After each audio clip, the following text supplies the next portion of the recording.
dumbbell for this example, but you can certainly use a kettlebell.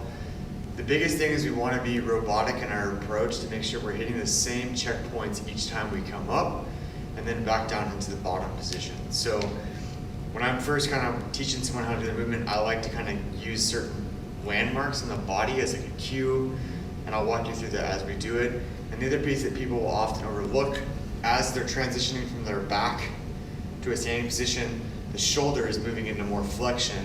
And a lot of people will get so focused on what they're doing with their lower body that they kind of forget with the upper body, and they have a hard time controlling the weight. So a real simple tactic that you can do is kind of just look up at your hand as you're going through the motion to help stabilize the shoulder.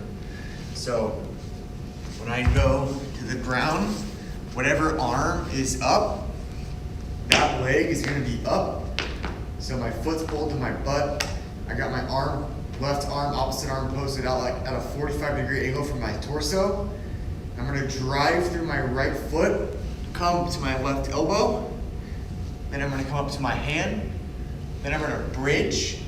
Now when I'm in this bridge position, I'm going to pull my left leg through to a half kneeling position.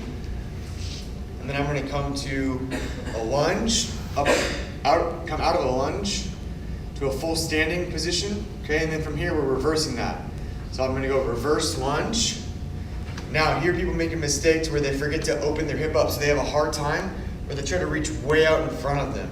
You want to open up the back hip and bring your hand kind of down in line with your knee. And then I'm pulling my foot back through to the bridge position, back to my hip, back to my elbow, back to my back.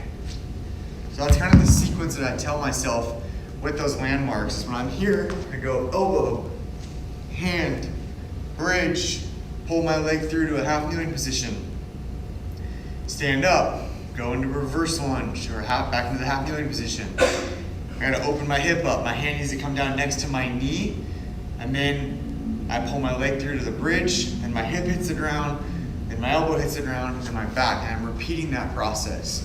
So the more robotic, like I was saying, you can become, or the better you are at hitting each one of those positions and owning each position, the more subconscious that movement becomes, and then you can kind of load it up thereafter.